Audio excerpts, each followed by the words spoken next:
The word of the week this week comes as part of a question from a dear friend of mine, my friend Joe, up in New Hampshire, who's also, just as an aside, one of the greatest bass fishermen in New England history. So his question is about Hebrews chapter 10, verse 26. So let's take a look at the verse in the ESV. For if we go on sinning deliberately after receiving the knowledge of the truth, there no longer remains a sacrifice for sins. So here's the heart of Joe's question. If we sin, it's about the if we sin after knowing the truth thing, that there's no longer a sacrifice for us. How do we reconcile this with Paul's teachings that all have sinned and fall short of the glory of God? That the things we want to do, we don't do. The thing that we hate, we actually find ourselves doing. How do we reconcile this with the notion that sin is an ever-present part of people's lives right up to the return of Jesus? Right? Well, if sin plagues believers, how can the author of Hebrews say that the sacrifice for sin no longer remains? It's a fantastic question, and at the heart of the question is the first word in the verse in Koine. Let's take a look at the verse. We'll look at the entire verse, break it down, and dig into this key word. The key word is this very first word in the verse. We'll break it into three parts and look at them one at a time. So it says, Hekusios gar hamartononton hemon. For if deliberately we continually sin, because hamartononton is a present participle, so it's a continual action. If we continually sin, but the key word is that first one, that adverb, deliberately. For if we deliberately continually sin, then we get the next part. Metatolobon tein epignosin tes aletheis. After receiving the knowledge of truth, so there's a caveat here. It's deliberate sinning, but it's deliberate sinning after receiving the knowledge of the truth. So after you have known what the truth is, you make a deliberate decision to go on sinning, doing a thing that you now know you're not supposed to do. Then we get to the last part of the verse. Ukate peri hamartion apolepetai thusia. There no longer remains a sacrifice for sins. Ukatai, no longer. Ukati, important, no longer. So in other words, there was a sacrifice for those sins. But when you deliberately made the decision to go into that sin after you received the knowledge of the truth, then the offering for those sins is no longer accessible to you. Pretty big stuff. I mean, pretty devastating in contrast to much of the Pauline corpus about sin.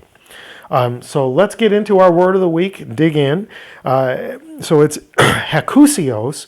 It's an adverb that we translate deliberately, and it is the voluntary act under one's own authority. It's an act that is done not compelled by another authority, and it's a term that is usually applied to apostates. What are apostates? Apostates are people that once held a particular religious belief or conviction, but have now rejected it and turned away from it. Okay? That's pretty significant for our verse that we're looking at today. Let's dig into the etymology of it. Hekusios shares the same root with a noun, exousia. So exousia is authority. Ex out of, ousia, being. A couple weeks ago we had the word ontos as our word of the week. We talked about ontology, the study of being. This is the same root, this ousia. Ex ousia, out of one's being, authority, inherent authority, right? So hekusios, this adverb is described as deliberately doing something, acting out of one's own being, acting out of one's own uncompelled authority. when I make the decision to do this thing, it's my decision. It's deliberate. I have deliberated, I have considered it, I've thought it through, and I've decided what I want to do. And how does that relate to apostasy? So if we look at it from the context of this verb, if God says, thou shalt not kill, and I say, well, I've thought that through, but that SOB has got it coming, and I've decided that in this case, killing won't be a sin. I'm going to go ahead and do it anyway. I have deliberately contradicted, I've spoken against, I've declared a law in opposition to the law that God laid down. I, in my own authority, uncompelled, am setting my own standard for how things will be. Okay, that makes sense? I hope that makes sense. Notice that it's the first word in the verse. And what do we call that in Greek? We call that the emphatic position. It's emphasizing, it's stressing, it's driving home that the inexhaustible quality of this statement, the indispensable element of this statement is the deliberate nature of the continual sinning that comes after having received knowledge of the truth. So once you knew better, once you fully understood, once you'd received the knowledge of the truth and had accepted it, and then made a deliberate decision to go against that, now Paul says, or the writer of Hebrews, if you don't think Paul wrote Hebrews, says there's no longer remains an offering for that sin. How can there be? You've rejected the notion that it is a sin. You've declared that for you it won't be a sin in this instance. You deliberately chose to continue doing something in direct opposition to the knowledge of the truth that you had received about that thing. Right? Pretty big deal. So what is it that Paul or the writer is stressing? He's stressing deliberate, non-compelled actions under one's own authority that are in direct conflict with the knowledge of the truth that's already been received. Pretty big stuff. So it's knowing and understanding the truth, but exercising your own authority to set that truth aside in favor of your preference. I rather do this than this thing that I've received as truth. That brings us around to the knowledge to the idea of apostasy, right? It's that willfully going against a previously held belief that was assumed by you to be true at one point, but now you've decided to set it aside because you want to do something different. I'm going to give you a terrible example of it. Ready? This is a bad example, and I'm going to explain why it's a bad example. Adam and Eve and the tree of the knowledge of good and evil.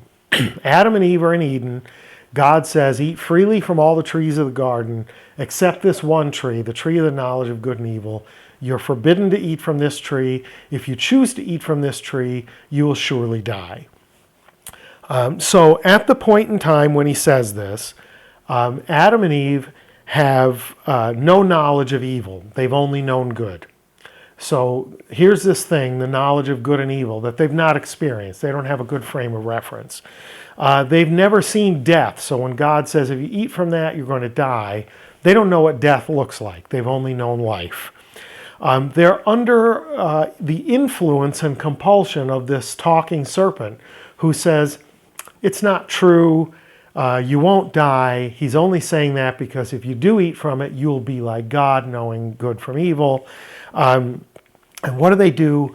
They choose to go against God's law. They choose to say, we have heard that we're not supposed to do this thing. We've heard that the consequence is death, but we're going to go ahead and choose to do it anyway. And as a result, they become subject to death, and the entire plan of salvation comes into effect. Sacrifice of an innocent on behalf of the guilty so the guilty may live. Ram in the thicket for Abraham, the sacrificial system in the tabernacle in the wilderness, and later in the temple in Jerusalem, leading up to and being typographical of the offering of Christ once for the sins of all. Right? So we see how all that works. But But that's not a good example because of those things about Adam and Eve. They had not known good and evil, etc. In Hebrews 10:26, it's different because we're explicitly told that this is after you have received knowledge of the truth. After you heard it and understood it and accepted it, after you had integrated it into your worldview and your God view and your anthropology, your understanding of what it means to be a person living with other people in a kingdom established by an almighty God.